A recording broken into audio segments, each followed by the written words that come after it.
What's happening? Happy Tuesday. It is 9:32 on a Tuesday night. You are rocking it with Johnny Gaz Live. Thank you for returning for another live. We are just past the bye week, the 5-2 Lions. We are here on a Tuesday for Halloween week. There's so much fun going on. We're going to get into all of it today. We're going to be talking Lions. We're going to be talking Halloween candy and everything in between. There's a lot of topics, a lot to cover. But we're going to be here for at least the next hour with you guys in chat. Make sure to say hello. Tell me where you are here or coming from. I am live from my basement here in Glens Falls, New York, coming to you. Home of the Glens Falls Black Bears, home of the Adirondack Thunder. All the good stuff here in Glens Falls. But happy Tuesday to you guys. Happy Halloween week. I hope you're doing well. Thank you guys for returning for another version of Johnny Gaz Live. What's happening, Miles Marker? What's happening, Scott? Let's go Lions. Millicent, how you doing? Thank you guys for getting involved early. We're going to have a ton to talk about here today, but we're going to be talking Lions. We got so many fun topics on the docket. Today, we're going to be talking about what we've seen so far through 7 weeks of the season. We know the Lions coming off of the bye week. They did not play in week 8. We're going to talk about what needs to change now after the bye for these Lions. And we're going to talk about the road ahead, the schedule, playoff picture. What's going to happen with these Lions as we look ahead? And I'm going to ask you your predictions, your takes. I got questions for you today. And at the very end of the live today, we're going to have a special fun topic dedicated to Halloween. So stick around. It should be a lot of fun. Let's have a good Tuesday night. What do you say? Mile Marker says, live at 40 miles south of the bridge. What is happening 40 miles south of the bridge, my man? Hello from the Mitten, a.k.a. Michigan. That's right. Where do you live? When I moved to New York, originally from Michigan, I came out to New York in 2010, in there somewhere. Me and my wife moved out here. But I was a Michigander through and through up until that point. I still am at heart. But that was one of the things I was always asked. Where in Michigan did you live? I was right here. South Lyon, Michigan. What's up, Brent? How you doing? Hey, Johnny, can't stick around. Just want to say hi. Do you know when Rakestraw is coming back? Brent, I appreciate you stopping in quickly. Unfortunately, he is not coming back this season. He is on long-term injured reserve. He had a shoulder injury in the preseason, which required surgery. And at that point, they determined it'd just be best to put him on season-ending IR. So I don't think he will be coming back at all this season. We'll probably see him in the next preseason. So that's a tough loss. That's why what the Lions did against the Buccaneers on Monday Night Football, and we talked about that like crazy last week on the live. It was so impressive because they didn't have a guy like Rakestraw to even turn to when they needed depth. What's up, Theodore? He's coming to us from Southfield, Michigan. Let us know where you are chiming in from today as we kick off Johnny Gaz Live on Tuesday the 28th, Halloween week. So, yeah, we got a lot of stuff here on the live today. We're going to be talking about the Lions, what's happening coming off the bye, what can we get excited about moving forward, because there is a lot. What's up, Danny? How you doing, buddy? So let's talk about the story so far. The Lions through 7 weeks of the season. It's a lot of good to talk about, a little bit of bad to talk about. Let's get into it. We know the Lions are 5-2. They're in a good position here coming off the bye. Wins over the Bears, the Ravens, the Browns, the Bengals, and, of course, the most recent one, the Buccaneers. The 2 losses against the Packers and then the Chiefs. We don't have to talk about that one over and over again. So that's how we got into 5-2.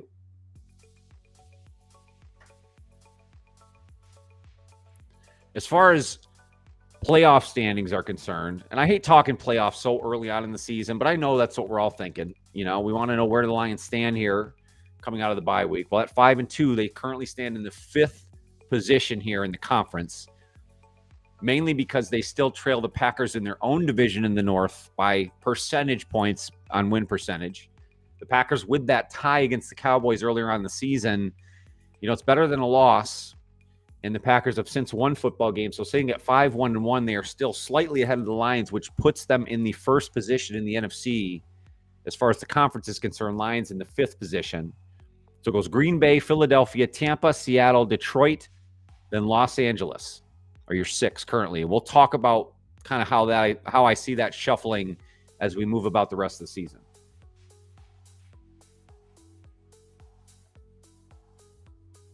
So Lions 5-2, firmly in the mix.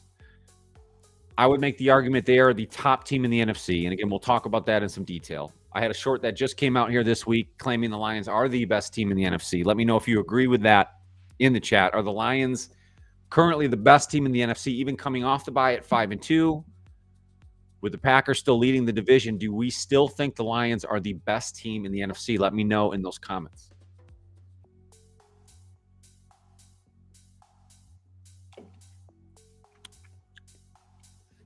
Theodore says, Milson, I grew up in Highland Park. Trim says, I'm still pretty sold on Cam Jordan coming to the Lions. Well, there are some options. We're going to go through a couple of those options that have at least been put out there. Could be Lions trade potential. And ultimately, we'll talk about if the Lions really need to make a move. So we're going to get into all that. So going back to the story so far, Lions through the first 7 games, they're 5-2. We just talked about where they are in the mix for the playoffs. Under offensive coordinator John Morton, the offense looks sharper, but it still needs work. I mean, the good thing is the connection between quarterback Jared Goff and Amon-Ra St. Brown is next level. It's being described as an art form of timing and trust. That's quotes. It's not mine. I won't steal that. So elite wide receiver quarterback chemistry, that is definitely a strength of this Lions team, this Lions offense. On defense, Aiden Hutchinson back healthy. That's everything we could have asked for. That motor is there. Disruptive every single time he takes the field. That's a super positive for this Lions team. It's exactly what we hope to see, and it's exactly what they are getting from Aiden Hutchinson. They're starting to get healthy on defense. Coming off this bye, which couldn't have come at a better time. We know they have some defensive backs coming back. I think on a real positive note, Malcolm Rodriguez, a linebacker, is expected to return to practice this week, and indications are he may even play this Sunday. So adding to that linebacker crew adds to the rotation there, but also gives the Lions another pass rush weapon. They like to use Malcolm Rodriguez in a number of different ways, and I think they will use him a lot in this pass rush scheme. Another strength so far has to be that offensive line. I think there were a lot of questions coming into the season with Frank Ragnow's departure and the guard, the young guards coming into play, what was going to happen there. And I think you have to be satisfied with what you've gotten from the offensive line. Now, with Taylor Decker being in and out of the lineup, it's caused a little bit of up and down. The Lions have given up sacks the last several weeks. Teams have been able to get to Jared Goff, and they've caused turnovers because of it. So it's not perfect, but I think the offensive line is still a strength of this team and a strength of the offense, and will continue to be moving forward based on the talent that they have there. Hutch's resurgence on defense makes everybody else better. So him being involved, we talked about that being a huge strength so far. And then the core, and that involves Hutchinson, but Jack Campbell and Penny Sewell and all the guys that Brad Holmes and Dan Campbell has drafted since 2021 and forward, the core is leading the way. And that is always a strength. And that's how you build organizational success. And that's what we're seeing from the Lions through the first 7 weeks of the year. Those guys leading the way. I think Kelvin Shepard as a defensive coordinator has been a huge surprise strength. I mean, I don't think anybody thought it'd be a terrible drop-off, but you had to think that with Aaron Glenn going to New York, the Lions didn't add a ton of talent defensively. I think the question was what would happen with this defense, and I think they've proven through the first 7 weeks that they certainly are gritty. The next man up mentality is there. He's able to inspire that defense and those players, and he's willing to adjust the scheme for the talent and for the competition they're playing. And that's paid off for the Lions, and it did so on Monday night against the Buccaneers. Great performance, and we beat that up, but we have to give props to that secondary performance, the defense in general, Kelvin Shepard. So again, that's a huge strength so far through the first 7 weeks.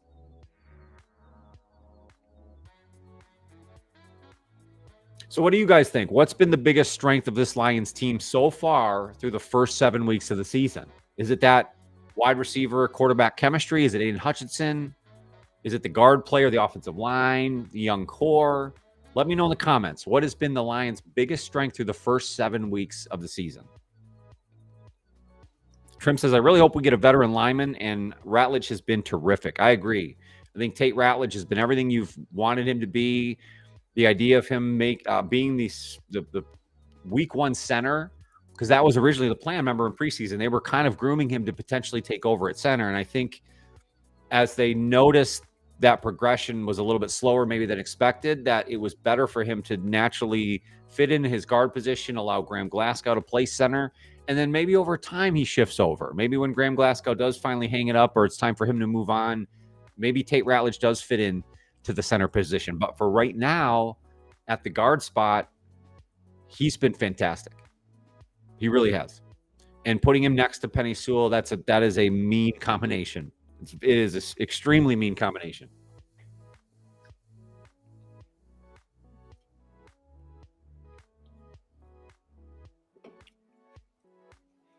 So we talked about the strength. Let's talk about maybe the weaknesses. Through the first 7 weeks of the season, what can we say are weaknesses of this Lions team?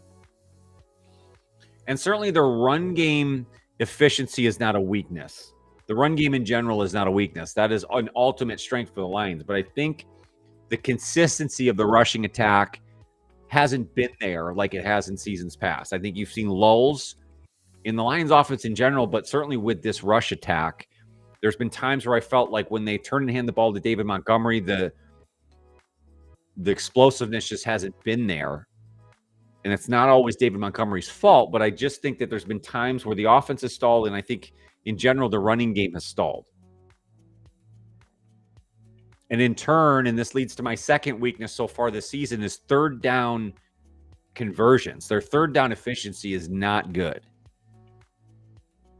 And I mentioned this last week, but I think I saw the stat where the Lions have not converted a third and long pretty much all season, or they're 1 for 21 or something like that. It's an incredible stat to think that this high-powered offense would be so inept in third down situations, and especially third down and longs, where in the past it was almost a strength. But I think right now, their deep passing game still isn't there, I think, for as much as they'd like it to be there. And we talked about if their running game goes through lulls, that's what's going to happen. It leads to those third down inefficiencies. And then defensively, I still think they're susceptible to the big play. I think they give up too many penalties. It's hard to even criticize what was that defensive performance against the Bucs because they were so good. And if they're able to build off that, get depth pieces back and build the health, then I think the sky's the limit defensively. But ultimately, even when Terrion Arnold was in that lineup, we know what his issues were, and that's, giving up deep balls and ultimately being flagged way too often. So I still think that is something that the Lions have to answer in the second half of this season.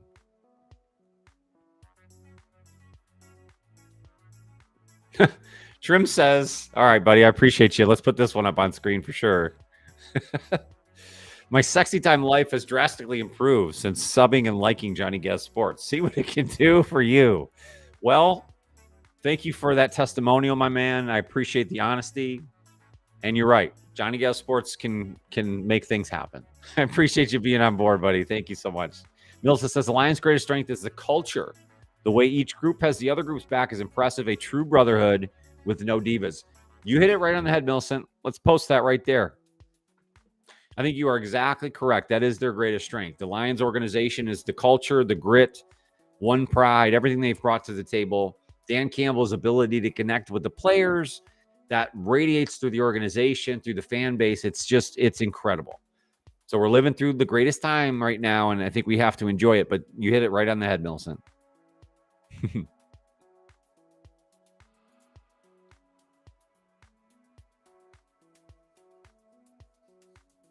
So we talked about the strengths. We just hit on the weaknesses. Let me know what you guys think. What is the Lions' biggest weakness as we head into, or we get after the bye week?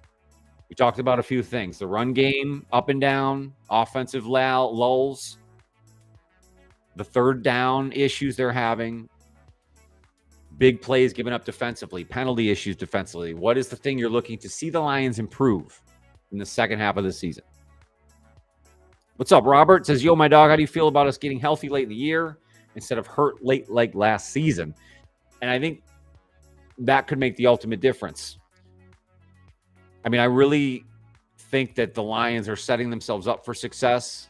I mean, this is assuming they don't have any major injuries now leading for, going up to this point, but getting their secondary back. Obviously, Brian Branch wasn't injured and coming back from suspension, but DJ Reed and Terry Arnold coming back would be huge. Knowing that you have the depth there to be able to step up is great, but you want your starters to lead the way. And DJ Reed was doing a fantastic job before he went out. So they need to get him back. Having the safeties come back will be huge. I think Malcolm Rodriguez is a big piece to this. I think the Lions really like him, and they're going to use him not only probably special teams heavy up front, but then they'll slowly work him into the rotation for the pass rush. He's a huge run stuffer. He's not afraid to get in there. I think that's a big deal. So if they're able to stay healthy,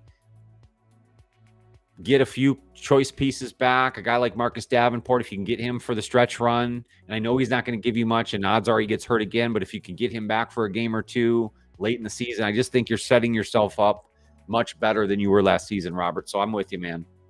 Michelle, what's up? She says strength, defensive line, pressure, keeping those games in reach. That's in game. That's probably the biggest thing. They're the thing that has to be consistent through the second half for the Lions to really make a push is their defensive pressure has to continue. We know what Aiden Hutchinson can do. He's a pressure maniac.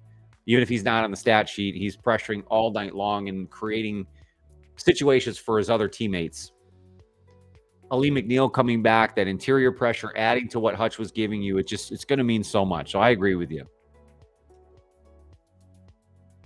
Let's actually get you guys here on the chat. Let's move that over.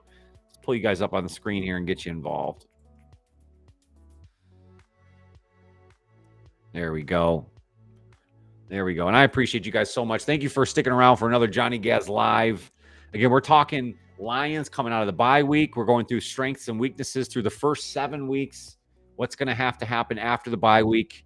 And then we're going to have a fun topic coming up at the end. We're going to be talking Halloween candy, Halloween costumes, a lot of good stuff as we get closer to the creepy holiday.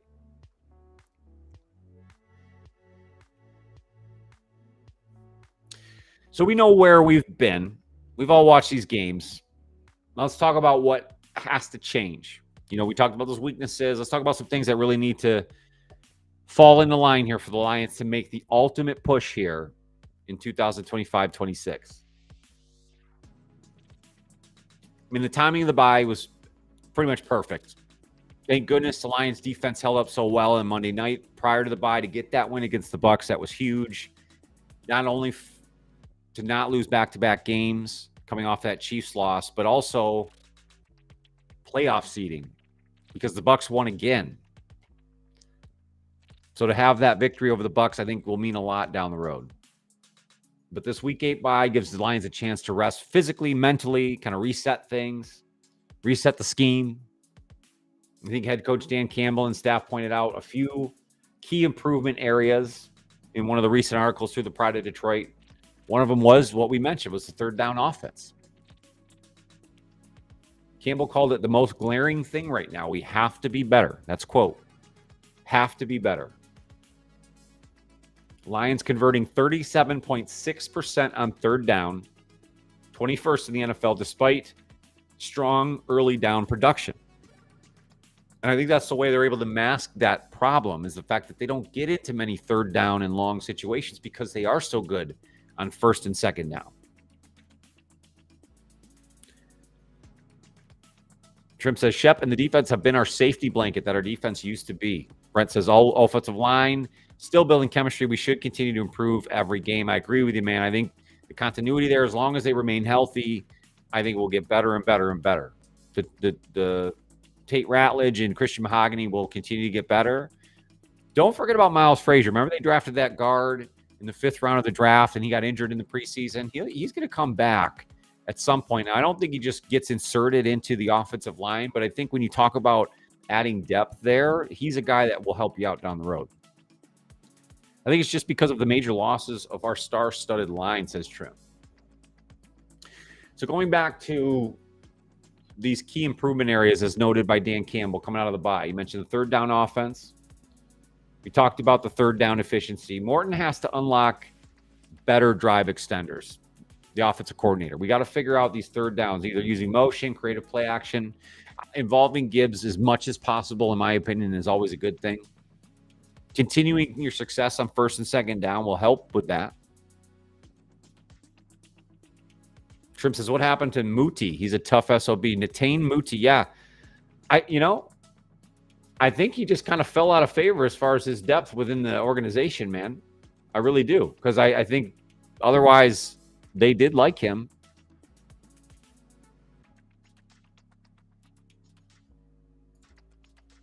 I'll take a look and see where he's at in the depth chart, because that is actually a good question. Where is Natane Muti in this whole picture? He might not even be involved.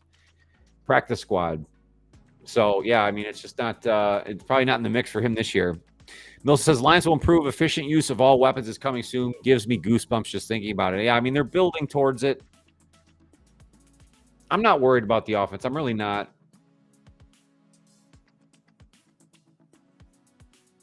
The other thing that was pointed out by Dan Campbell, that interior of the O-line, the run game efficiency. I mean, again, those are the things we just mentioned, but those are the obvious ones that I think the Lions know they need to clean up and get better moving forward.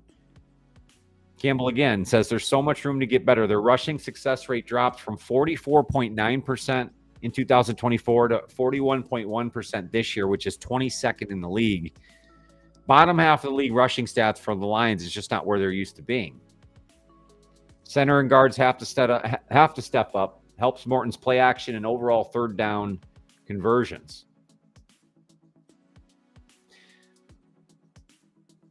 And we're nitpicking. And Dan Campbell's nitpicking. I mean, that's what you do in the bye week when you're having success. When you're 5-2 and you're sitting in a good position, I mean, we are nitpicking these small things that will ultimately take you to the next level. So I'm not worried about the offense, but I think those are the things that have to improve in the second half after the bye. As far as defensively, we talked about Malcolm Rodriguez returning. The rotation flexibility increases, adds to Hutchinson's presence. I think it helps. Certainly it helps.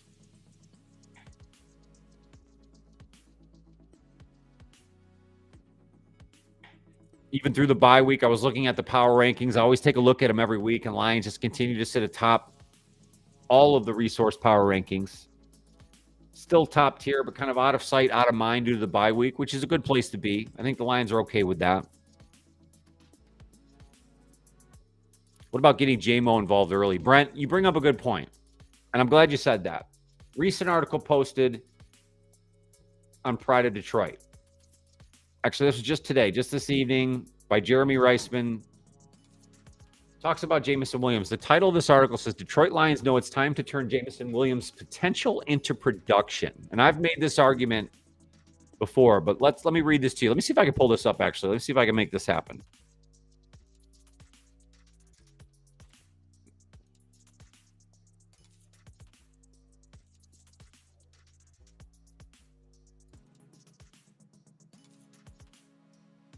There we go.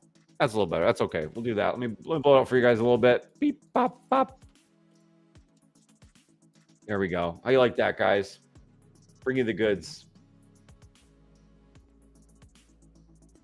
Maybe not. There we go. Okay. Through 7 games this season, Detroit Lions wide receiver Jameson Williams has not produced the numbers many were expecting. After hitting 1,000 yards last season and having his new offensive coordinator say he's headed for another breakout year in 2025, Williams has just 17 catches for 289 yards and 2 touchdowns. That's on pace for only 702-yard season, almost exactly 300 yards less than last year. Not exactly ideal for a player who was given a 3-year, $83 million extension just 2 months ago. Both Williams and the Lions continue to preach optimism and patience in recent media settings. Williams has insisted the lack of production doesn't bother him as long as the wins come. The Lions continue to say he changes the game in meaningful ways away from the ball, be it his downfield blocking or his ability to open up opportunities for other players by stretching the defense deep. So what do you guys think?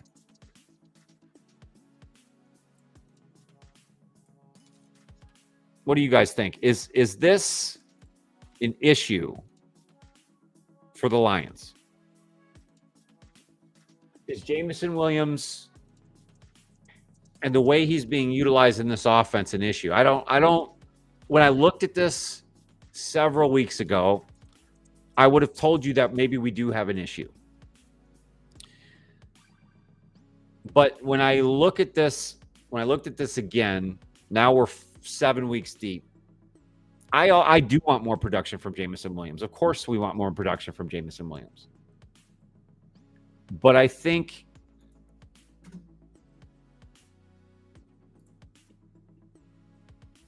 that we have to look at it from a different perspective. Is what does Jameson Williams ultimately provide this offense? And right now, it's not through statistics. It's not through making catches and grabs and scoring touchdowns.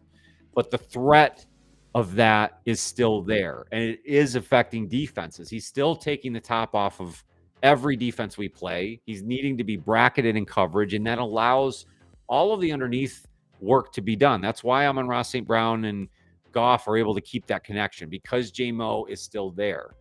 Of course, we want him more involved, and I think he will get more touches as we get deeper into the season. And again, assuming there's no injuries in the wide receiver room, you may really need to lean on him. So I just think we need to allow it time. Big John in the house. Thank you. How you doing, my man?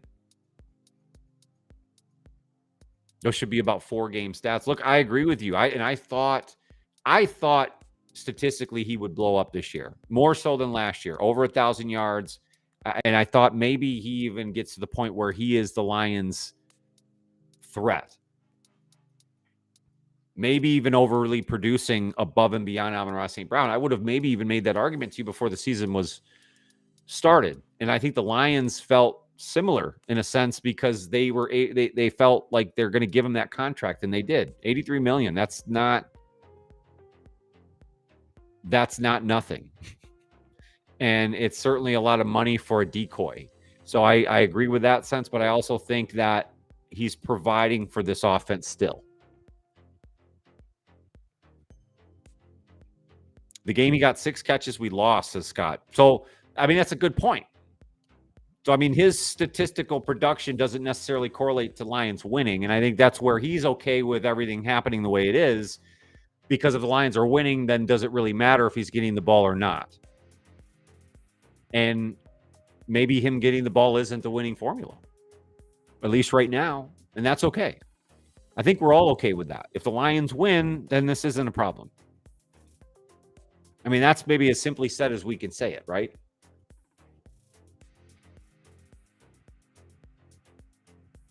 J-Mo neuters the defense. I mean, that's a good way to put it, Trem. I mean, he cancels out 2 defensive backs basically in almost every play. What's up, Steve? How you doing? He says, isn't he helping just by addition, by subtracting, removing best DB to open up everything else? You're exactly right, Steve. And that's why we're okay with what's happening right now. If the Lions continue to win, that's part of that formula. So I'm with you. I think the protection for the longer developing routes isn't there. Goff seems to need to check down. Theo, you have a point. If the offensive line breaks down and causes Jared Goff not to be able to throw in rhythm for those longer developing plays, I think you have something there, bud. I really do. That's a part of that. Millicent says, I don't think the current J-Mo usage is a problem. He will get more touches soon. As the center of the O-line strengthens, it will happen. Goff just needs a tad bit more time to throw to J-Mo. So kind of leans on what Theo said there as well. I think you guys have it.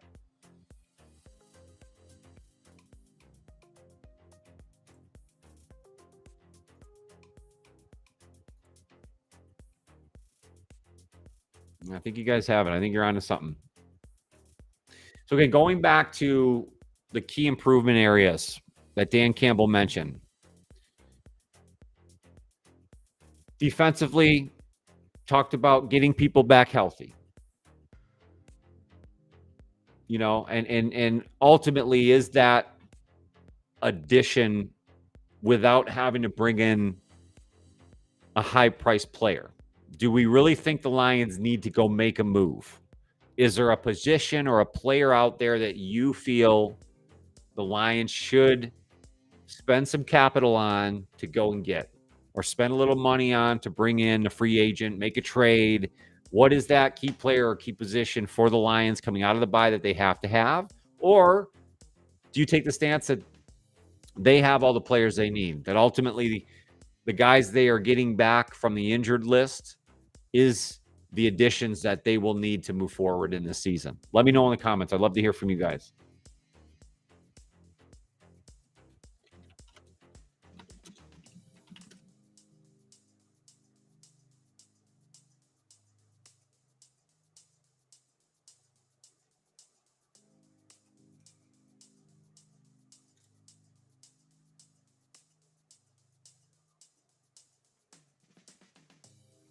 So I wanted to pull up, obviously, with looking into who potentially the Lions could go and get. I always like to kind of figure out what are the sources saying? What are the big wigs saying the Lions should go and get? Guys that'll be available to them as we get a little closer to that trade deadline. This comes from the Sideline Report. One of the smaller sources here, but a lot of good Detroit Lions information. They mentioned a few players, 3 targets the Lions should look at ahead of the November 4th trade deadline. And these are things that'll be a lot cheaper than guys like Max Crosby, Trey Hendrickson. Let's not get into that discussion. I don't like to even entertain it. The Lions are not making that sort of splash move. As much as it's fun to talk about and dream about, and I would love having either one of those players on the team, let's just leave that aside. So these are guys that are ultimately more realistic options. So one of those targets was the edge Arden Key, linebacker from the Tennessee Titans. Might be on the trade block with the Titans having quite a ghastly start to this year. He's got 1.5 sacks and just 2 solo tackles so far in the season. And he's on an expiring deal that leaves him in no man's land among the Titans' depth. So a guy like Arden Key, an edge, would you think that would be a target for the Lions? How about a cornerback, considering all the depth issues they're having, all the injuries? How about Rick Woolen? Another player struggling to begin this year is cornerback Rick Woolen. The Seattle Seahawks defender has taken a back seat since the return of Devon Witherspoon. As it looked quite like the complete defender he did in early years with the team. Woolen would add value depth behind Arnold and Reed for the Lions and wouldn't cost a ton in return. So what do you think about that one? Sorry about the shaky camera. My bad, guys. Bad production. Come on now. That's me just shaking it up. Well, what about a guy like Rick Woolen, a cornerback? What about Michael Carter II?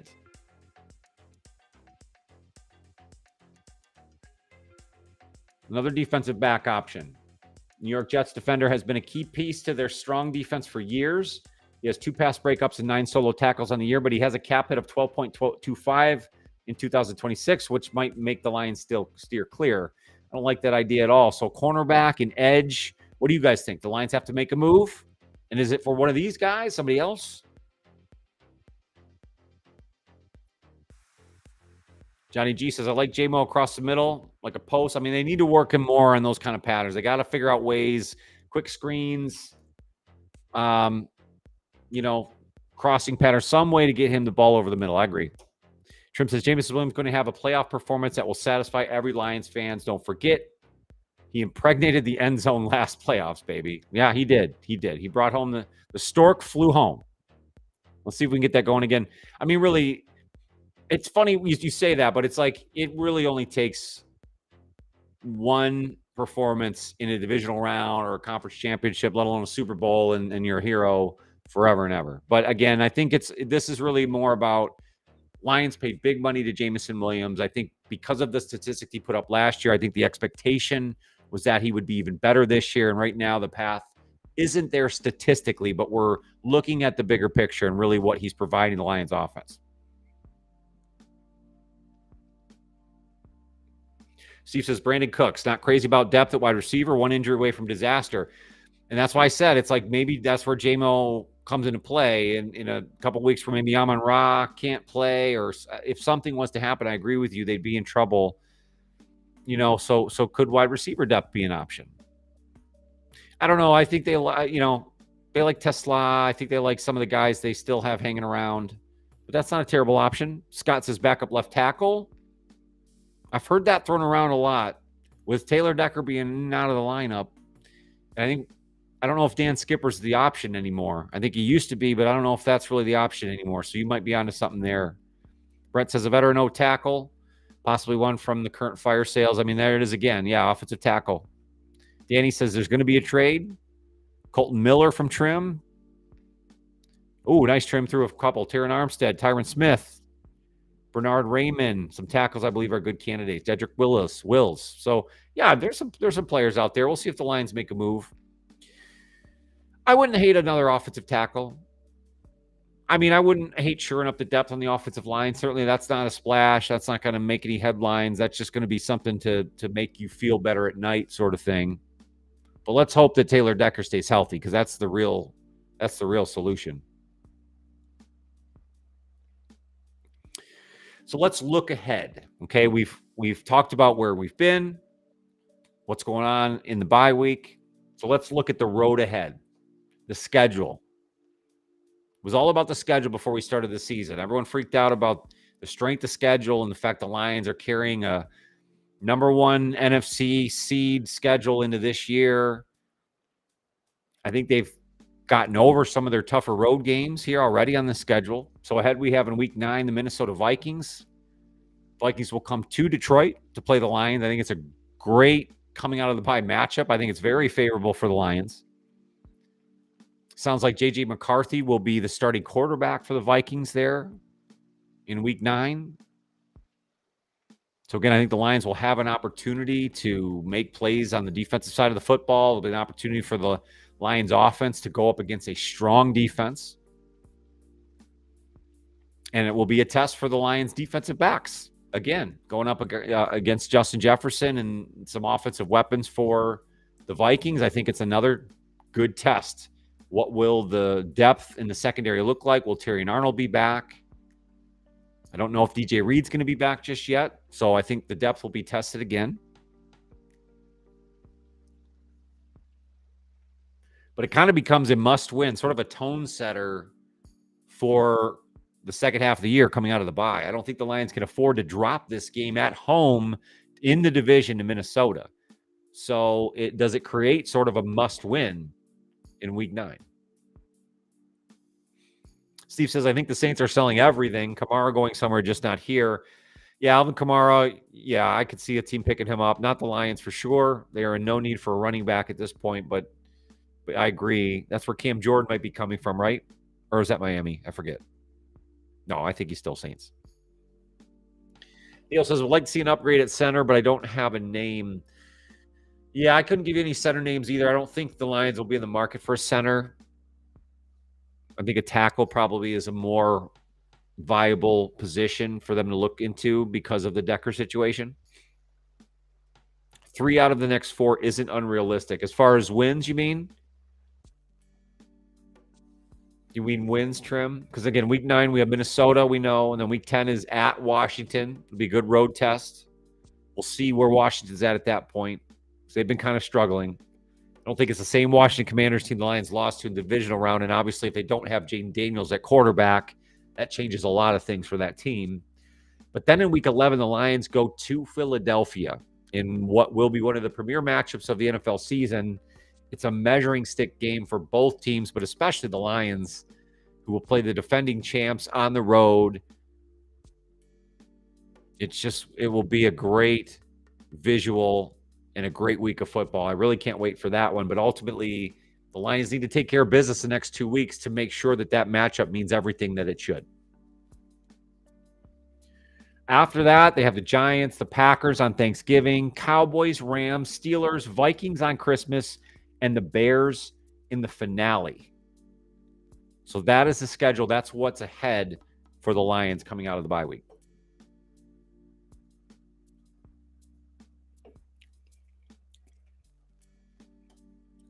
I appreciate you guys in chat, man. You guys are going nuts today. This is great. Cam Jordan is a Saint, and I want him to be a Lion. I see so much. I hear so much about that. And maybe that's it. Where there's smoke, there's fire. If it's just a 1-year rental, Cam Jordan trying to get a winner, go get him. I'm cool with that. The Philly game worries me, says Trim. It worries me, but only in a sense of like that's just a very tough game. And on the road, tough environment. Philly's been up and down. Their offense has been up and down.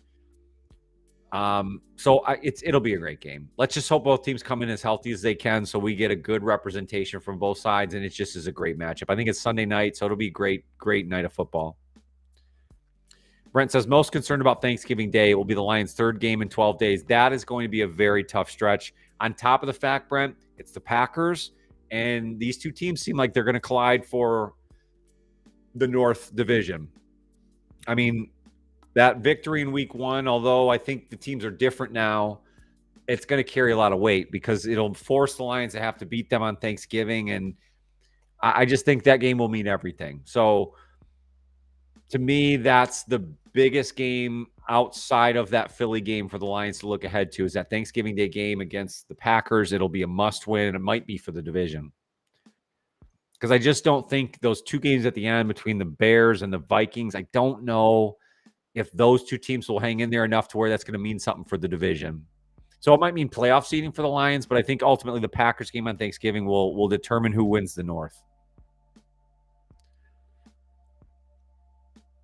Yeah, Theo, I'm with you. They can't afford to split. That's why the Minnesota game, that's a must win. They got to win week 9. There cannot be any messing around.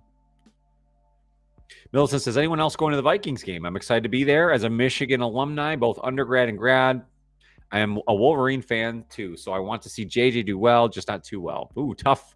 That's hard, right, for you Michigan fans. I'm a State guy. I'm sorry, Millicent, to break your heart like that, but my wife went to Michigan State, and I spent so much time on that campus.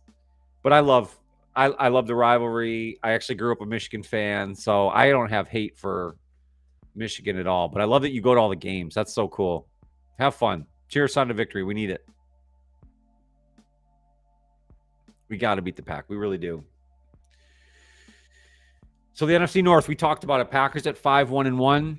That stupid tie to the Cowboys, man, that hurts record-wise, but it ultimately puts the Packers just percentage points ahead of the Lions in the division right now. But I think the Lions, they will control their own destiny. Again, Pack coming to Detroit, an opportunity to jump them there, and ultimately will control their destiny through the rest of the season if things play out the way we think they will. We talked about Malcolm Rodriguez, but there were also some other injury updates. Running back Sione Vaki appears that he's in line to play this week. Again, a huge special team contributor for the Lions and some depth in the running back room. Be nice to have him back. Taylor Decker has been a positive coming off of some of his injuries this week, so the bye came at a perfect time for him. We didn't get much out of Dan Campbell for Marcus Davenport, but it sounds like he is on a track to return, but he will not be this week. Probably more closer to that Thanksgiving Day game. I think that's really what they want him for more than anything else. But what are the keys to a strong Lions finish? Let's go through those in some detail. Let me know what you guys think. What is the key or keys for a Lions strong finish in 2025-26? Let me know in the chat. Go green, go white, State grad. What's up, Theo? Go Sparty, man. I mean, we really can't talk football this year much in Spartyville, but we love our Spartans no matter what. Spartans will. Hutch sacking McCarthy will be a nice reunion. It will be. That'd be nice. Let's get a few of those on Sunday, Steve. A nice 1 o'clock game for the Lions. I like those because we don't get many this season with Lions playing so many primetime games, which is great. But a nice Sunday 1 o'clock is good. Hopefully Lions win, and you got the rest of your Sunday just to enjoy it. Agree, Trim. Got to beat the Packers. Lions won that game with a Jason Hanson field goal. Good old Jason Hanson.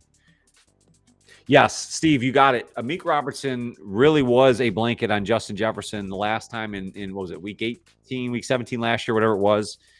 In that finale, he did fantastic. And if Terrion isn't available for Sunday, then you'll probably see a lot of the same thing.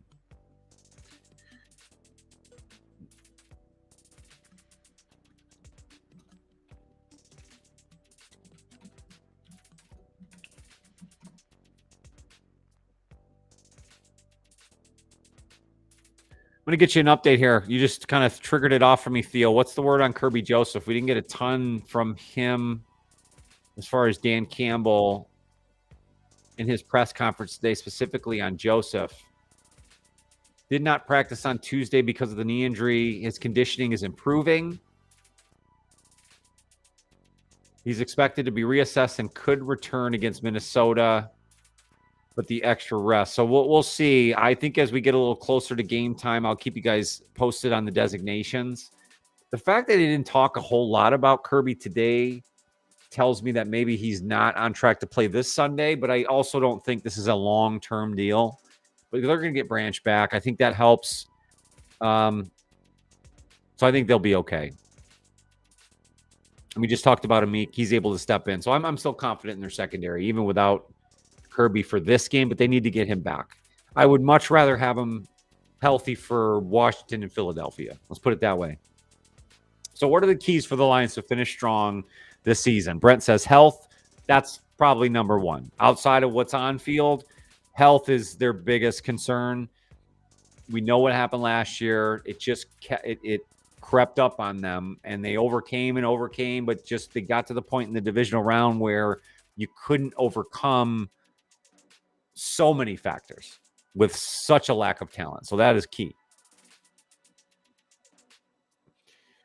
I'll keep it simple for my first one. A balanced offense, run and pass. That is key for this Lions offense to continue. I mean, the defense is building, but for me, the strength of the team is still the offense. Jared Goff, the running game, they have to be balanced. If they can rush the football, everything else plays off of that. So a strong offensive line, rush attack, play action, the balance. To me, that is key. Millicent says, Brent, the Lions and the Packers are in the same boat schedule-wise. Games November 16, 23rd, 27. So it's the same perspective for a Packers fan. Well, that's good. I mean, it's good that the Lions and the Packers will be coming in on the same rest days. Lions are used to that. I mean, I don't love it. It's certainly a disadvantage in some cases, but with Dan Campbell teams, I think they get them ready to play. So I don't like to use that as an excuse. But, Millicent, I appreciate you clearing it up that both teams are in the same boat. We may not even need Cam Jordan with the Egyptian magician returning soon. So, yes, Ahmed Hassanin, he also could be back into the rotation. I think, again, that's probably closer to Thanksgiving. I think with him, though, there's still a lot of questions for what he can truly provide when he gets in game with other starters. Remember, he only played limited snaps in the preseason. He showed up a little bit, but I think let's not get overwhelmingly excited for him because I think it's still going to take time. Let's hope that we get some production from him. Anything we get would be gravy. Michelle says, key to the next game's protecting Goff. I mean, I think you're right. A clean Jared Goff means a clean offense, and that usually means victories for the Lions. So it's a simple way to put it, but I like it, and it's true. Let him play his game. That's right. Our offense needs to get clicking like we know it can. And I think that's maybe one of the more frustrating things of the season so far is like it felt like you were getting there. The Ravens game, you know, the rush attack was there, and they were putting up points. There was a point where they were averaging over 37 points a game at one point. I think that was through 5 weeks, and that's sort of fallen off the last several weeks. So we really want to see that kick back into high gear. We talked about health being a big key, the balanced offense. I think protecting home field is key for the Lions as well. I think if they're able, and I told you at the beginning of the season, they probably weren't winning the number one seed. I think there's probably more evidence now towards them going that way again this year, but I don't think it's a necessity. But at the same time, the Lions playing either at home, in the dome, or in good conditions is always a helpful thing for them. So winning home games, you know, not allowing Minnesota to come in week 9 and steal a victory is huge. So protecting home field, getting victories when you can, beating the teams you're supposed to beat, certainly key. And then defensively, their pressure. And that was mentioned earlier by Michelle, and I think it's so true. The pressure, that is the key to their defense. If they can pressure through the interior, Aleem McNeil, Aiden Hutchinson, if those two players do their thing, everything else will fall into line for the Lions defense. I mean, the secondary thing against the Bucs was so amazing, and it's an incredible view of the Lions defense and the way that Kelvin Shepard has taken over that unit and the potential that they have. But truthfully, the strength of the defense will be the pressure, and that will make the secondary better. Everything else will fall in line. So that to me is a huge key, and maybe the biggest key for the Lions in the second half is defensive pressure.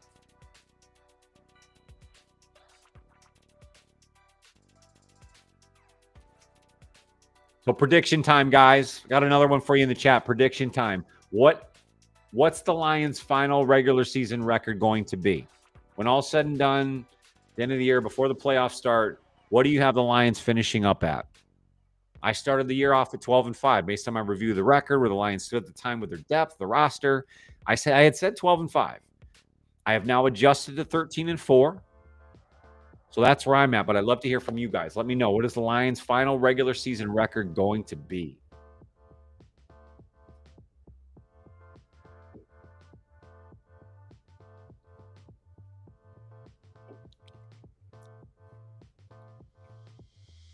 Steve says, kick a few field goals when appropriate. Steve, that's a good point, man. Look,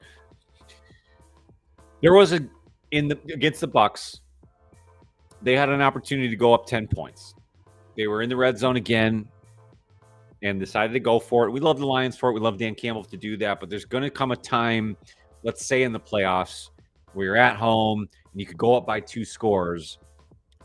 I think they need to make the decision to do that in some cases. So I'm with you. Kick a field goal when it makes sense.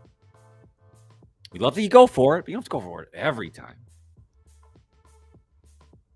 Trim says, I might be overhyping him, but yeah, I think it would be wise to get a proven stud like Cam Jordan. I think you might be right. Adding to the depth, adding to your pass rush at any time would be okay. Theo says 13-4.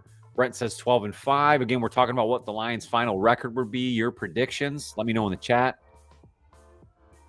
Milson says Lions will dig deep for that Thanksgiving Day game after that season opener. Lions owe the Cheeseheads a beatdown. A Lions Turkey Day victory will happen in the den. Roar, Lions, roar. They're going to be up for that game. That's going to be, again, another spectacle. Thanksgiving is always a crazy day for the Lions, but when you add on the fact that this will probably be one of the biggest games that will determine the division title, man, it's big. It's going to be fun. Milson says 13-4 for now, but I'm beginning to lean 14-3. Ooh. Now remember, Lions at 5-2 now. So that would mean only one other loss the whole rest of the season. Milson, I love the confidence, and I'm here for it. Trim says 13-4. Michelle says sticking with 12-5 may be too optimistic, but with a healthier team, it's possible. 12-5 is a solid prediction. Again, that's where I was at early on in the year. I bumped it to 13-4, but I think that's solid, Michelle. What's up, Darcy? How you doing? Appreciate you tuning in. Appreciate you getting involved in the chat. We are talking about Lions final record prediction here as we leave the bye week. Theo says that clamshell defense swallowing up the run and the QB will be the key. I mean, look, they're going to play more mobile quarterbacks coming up. And although J.J. McCarthy isn't a running quarterback by any means, he is mobile. I think he'll probably lean on his legs a little bit. And the Lions have done a good job containing mobile quarterbacks this season. Even in the Patrick Mahomes game, Lamar Jackson, Caleb Williams, the most recent example against the Bucs and Baker Mayfield. I mean, they contain the quarterback, man. They really do.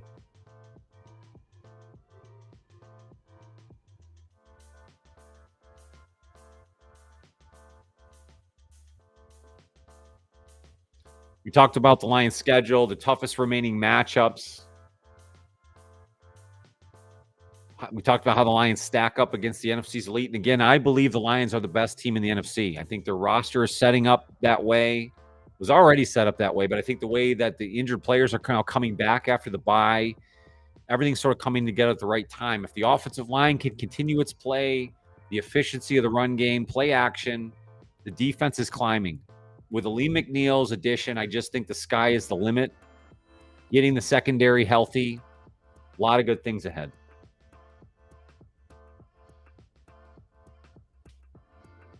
But before we wrap tonight, guys, we have got to switch gears for just a moment. We are in one of my favorite weeks of the year, potentially my favorite holiday, quietly my favorite holiday, Halloween.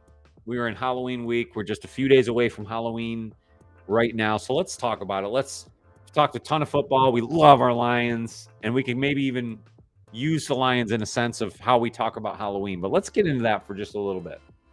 Let's have some fun. Costumes, guys. What are we doing this year for costumes? As adults, are you still rocking costumes? Do you go along with your kids? If you have a spouse or significant other, girlfriend, boyfriend, whoever it may be, do you go couples costume, duo costumes? You go solo? And how old is too old to trick or treat? That's always a question. When I was younger, I remember still going trick-or-treating well into my teens. 12, 13, even right before I started driving, I would say is probably when the trick-or-treating stopped. But I tell you what, I was still on a hunt for candy well into my teens. Were you guys the same? And do you love Halloween as much as I do? I think the thing I like most about Halloween, number one, the fall, the feeling of fall, the leaves turning, that fall weather. We got football, so I think that's a little bit of a vibe. But ultimately, I love scary movies. Not as intense as I used to like them back in the day when I was younger, man. I could sit and watch slashers or thrillers or whatever. You throw me anything my way, and I was all about it. I'm more so now into some of the classics, Bride of Frankenstein, The Mummy, those kind of things. But I just love Halloween movies, so this time of year is great. What do you guys think? Do you love Halloween as much as I do, and how much do you get into it?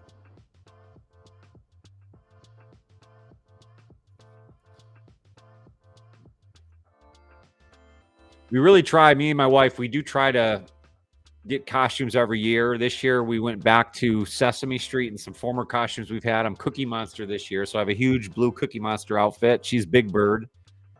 So we're rocking Sesame Street, but in years past, we've done Harry Potter and Hermione. We did Jack Skellington last year and Sally. That was a big hit. That was probably my best costume that I've had in my adult years.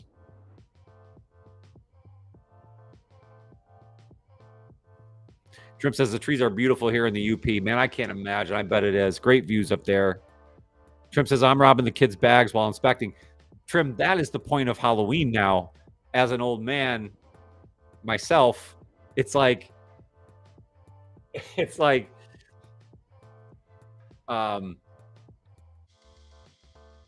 yeah, I mean, that's what Halloween's all about now. It's like we send the kid out to get candy, but it's really for me. I mean, it's funny. My kid, all he really wants to do is run around with his friends with his costume on. He could really care less about going house to house and saying trick or treat and like asking for candy. He's not really motivated by candy. He's not a sugar kid. I'm not saying like he's not hidden from it and he can have it if he wants it, but he's not motivated by candy. So that's never been his thing. So every year me and his mom have to like beg him to continue to go. And like, obviously his friends are more into it. So we're like, yeah, man, go. You got to get to the next house. Go. But really, I just want that king size Twix, bro. You need to hunt me down that Reese Pieces. And I need 17 of them. So that's really what it's about. That's really what it's about.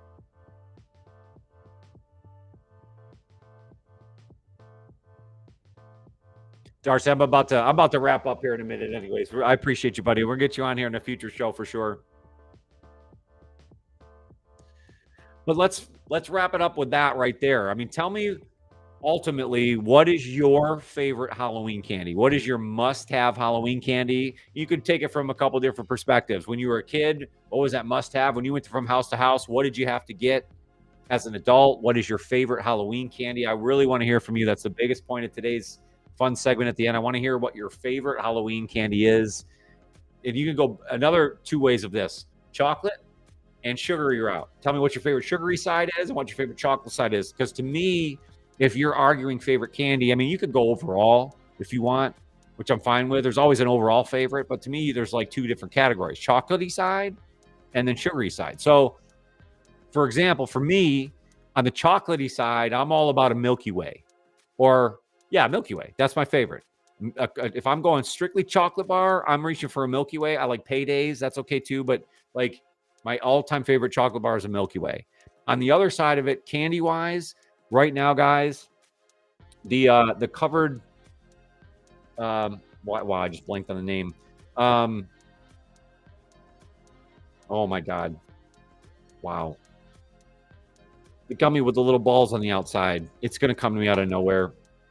Anyways, Skittles were a big one for me. Starburst when I was a kid, probably the number one. So my point was Milky Way on the chocolate side, Starburst on the like candy side of things. Those were probably my two favorites as a kid. If I could hunt down Starburst and Milky Ways at every single house, I would have just ran around for those. Danny says, I like taking the candy bars. Yeah, man. You got to steal those candy bars from the kids. They don't need them. Skittles for Trim, Snickers, Milky Way for Danny. Milson says, I'm in the minority. Candy corn. Candy corn is one of those things that is a divider in my family. Like people either absolutely freaking hate it, or there's people that live by it and got to have it during like Halloween season. I like candy corn, not like a ton of it. Like I'm not gonna go mounds of it, but I need to have a little bit each holiday season, just a little bit. Give me a handful, something to get on it. Nerd ropes, Michelle, Jesus, I couldn't. Not the nerd ropes, the clusters, the nerds cluster, the nerds gummy clusters. There it is. Guys, I'm sorry. I sat here for days thinking that's exactly what I want to tell you on stream, and then I lost it while we're here. The Nerds gummy clusters. Those are, in my opinion, by far the best candy on the market right now. I don't know what they've done. Like, I don't like Nerds on their own. I don't like just eating gummy bears. But if you combine the two, and you could somehow figure out how they figured out how to get them to connect together and eat them, chef's kiss. Not too sweet, not too tart. Little crunch, little gummy. It's everything you want. My mouth is watering right now thinking about it. I want them. Nerds gummy clusters. Thank you, God. Oh, how could I not remember that? Gobstoppers. Yes. Did you actually go and get Gobstoppers? Who actually goes and eats Gobstoppers though? I mean, in like candy lore, Gobstoppers are great, but I never really went out and like got everlasting Gobstoppers. Yeah, Nerds clusters, man. I don't know why. A lot of build up to not tell you what they were, but that's what I was going for. Millicent says snow cones, Johnny. Listen, I'm like, wait, like snow cones. Maybe we're on two different levels. Are we talking like actual snow cones, like licking a snow cone, like squirt juice into the snow and lick a snow cone? Or are we talking something else? Because I like a snow cone. I like a shaved ice better. It's kind of one and the same. I mean, it's not, but it is sort of.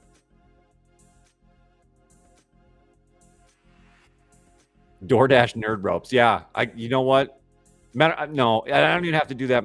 I guarantee freaking you there are 14 packs of them upstairs, probably half open. Because again, that's my son. We give him candy. Like he can have whatever he wants. Or like if he goes to a birthday party or even like in Halloween or anything in general, he comes home with bags of candy. Like, yeah, I'll eat that. And he has one gummy bear out of 14 million. And then I have to eat the rest of them, which, good and bad. Trim says I like chewy Gobstoppers, but that's what I thought you were talking about. So I think they're kind of similar in a sense. Like the flavor's probably similar. But yeah, not everlasting Gobstoppers. I know they actually make them to eat, but like I'd rather just watch it on Willy Wonka. I love it, Trim. I appreciate you, man. Butterfingers and Snickers, says Buddy. Listen, Butterfingers, the original. Bart Simpson, man. Nobody lays a finger on my Butterfinger. Classic commercial online. Snickers is great. The peanuts mixed in the Snickers. Basically, Milky Way is a Snickers without the peanuts, right? And I can go either way. I like Snickers. But yeah, I'm going Milky Way on the chocolate side, Nerds gummy clusters on the sugary side. How about this? Okay, before we get through it, because this always sparks debate. What is the worst Halloween candy? Like if you went up to a house, you open your bag, trick or treat, you do your whole thing, you're excited. You put your bag out, and then they hand you this, or they throw that in your bag. What are you more pissed off about? What is that thing? Michelle, I know you love those Heath bars. That's your classic, the classic Heath toffee. Snow cones were those chocolate discs with a white bumpy surface. I was trying to help you remember the candy you couldn't think of. Guess I misunderstood. Yeah, see, Milson, I don't know. I got way excited. That's what I get for doing a non-Lions topic, That's why I stick to Lions, But yeah, Nerds gummy clusters. That's really what I was going for. Oh, that's it. Milson, you got it. Black licorice. If anybody hands me a black licorice, first of all, rope. If you're handing me a black licorice rope, you could just I almost said something wrong. You could just choke me out with it. Black licorice. That's terrible. Mounds or pennies? Pennies. I swear to God, who created the world where you can hand a bag of change to kids? Like, I mean, in like 1992, all right, yeah, hand a kid 10 cents. Okay, fine. In 2025, if you are still packaging pennies into a small paper bag and giving those to children, just keep it. Keep it. I'm not, that sounds terrible. Like, I'm not turning away change. I just like no kid is going out looking to fill their piggy bank. You know what I'm saying? On Halloween. Candy corn says trim. So there's the other side of this. Some people hate the candy corn. Sorry, Millicent. Popcorn ball. The bag with the popcorn ball in it. You can't eat another one. Popcorn balls. Oh, God. Are those homemade too? Or are people going out and buying popcorn balls?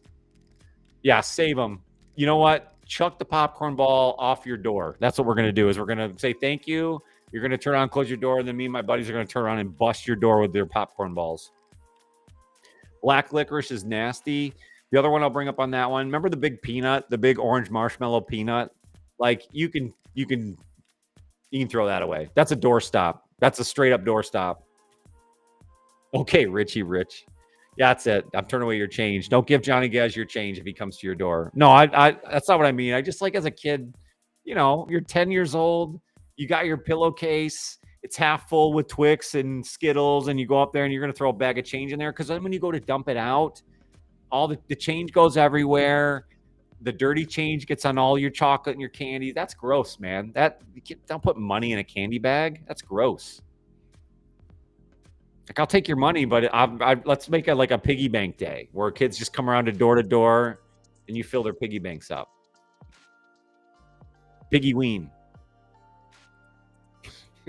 Piggy ween. But yeah, the worst candy, man. The circus peanuts. Yeah, that's it. That's pointless. Absolutely pointless. No, your dad did not love those. Oh my God. I mean, that's got to be like a boomer generation snack. Sorry, boomers, if you're in the chat, but like you got your free houses, so you can take all the marshmallow peanuts. As a teenager, I was given beer once. While you're out trick or treating, you're like a can of beer. That's pretty nuts. I thought it was cool when you would go to people's houses and they would have like the king size candy bar. There were, you say beer trim, but there were a couple I remember being handled like a can of pop, like a rock and rye, Michiganders, Fagos. Come on now. Little rock and rye, little red pop. You know, if you were handing one of those, that was a money grab. A couple years ago, it was all about finding the houses with the Mr. Beast candy, whatever it is, Feastables. Man,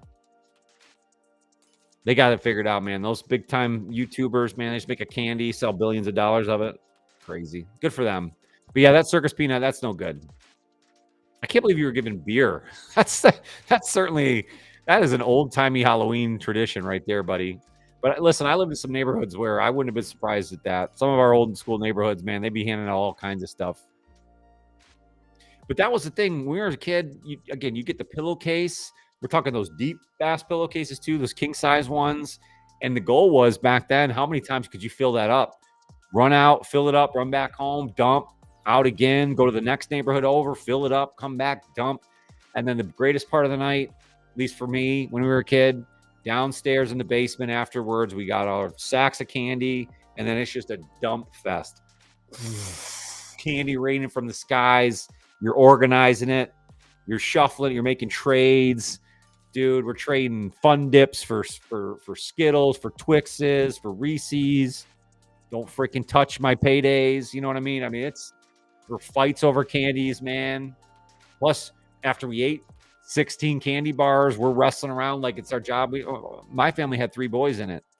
You know, my parents probably know better than anybody. I mean, we probably were kicking down the walls after a night of that. But man, what a fun night that was. Dumping your candy, organize, just know what you're going to be eating for the next 14 weeks. It was a sort party. That's exactly it. Trick-or-treating is maybe that's why I love Halloween now, even to this day. It's like those memories, that nostalgia that comes back every time we get to Halloween. And now that I have a kid and you see him go through it, you relive those memories over and over again. It takes on a different light when it's your own kid, especially when they don't love candy like I'd like him to, at least for that day, so he could hunt me down more. But again, I'll just be motivating him as much as possible over the next couple days. I'll be pulling back the food every day, so he just keeps getting hungry and hungrier, so that it's like a crescendo on Friday. He's so hungry that all he knows is house candy, house candy, house candy, house candy. And then I give him 4 hot dogs, and he hands me over the bag of candy. So it's like an even trade. We're good. Trades were the best. Trading, oh man. 4 milk duds for your popcorn ball, man. Hell no, dude. You know what your crap popcorn ball? I love milk duds with popcorn. Ooh, now I want some. That sounds pretty good. I've heard some weird mixes with popcorn. Fruit Loops. Nice buttery warm popcorn. Okay, then dump a couple Fruit Loops in there. Eat that up. Try that out. That's High Guy special. Milk duds, not dudes. Milk dudes is a different candy, which you order from a different website, which I will send to you after. I'm just kidding. I don't. All right, guys, that's going to do it for today. We've had a lot of fun. Thank you guys for entertaining my Halloween conversations. Trim, Millicent, Buddy, Michelle, Brent, everybody that got involved in the chat today. I appreciate you guys so much. Having these conversations, even able to break the Lions topic with something different, a lot of fun, and I appreciate you guys. Thank you for hanging around for another Johnny Gaz Live. Coming off the bye week, it was kind of a fun 7 days here without Lions content. So over the next couple of days, we'll have some more shorts coming out. And then on Friday, we'll get back into our game previews, Lions and Vikings. So be on the lookout for that. If you haven't already, make sure to hit the like button on the stream, on the live. It's the best way to help out the channel and help these videos reach more and more people. I'd love to get you, your friends, family, anybody you know involved. Let them know of Johnny Gaz Sports and the lives on Tuesdays, all the fun that we have. I appreciate you guys so much. I really do. I honestly do. Can't wait for this Vikings game. Get back into Lions football. Sunday, 1 o'clock. Vikings coming to Ford Field. Lions at 5-2, looking to jumpstart the second half of the year, coming off of the bye and continue the momentum. I hope you guys have a fantastic Halloween, a great weekend ahead. Millicent, thank you so much. Same to you. Get as much candy as you can. Send it to me here in Glens Falls, whatever you can't eat, as long as it's not the circus peanut, the popcorn ball, or change. I'll take it all. But I appreciate you guys. Happy Halloween, everyone. To you and yours. Love you guys. Go Lions.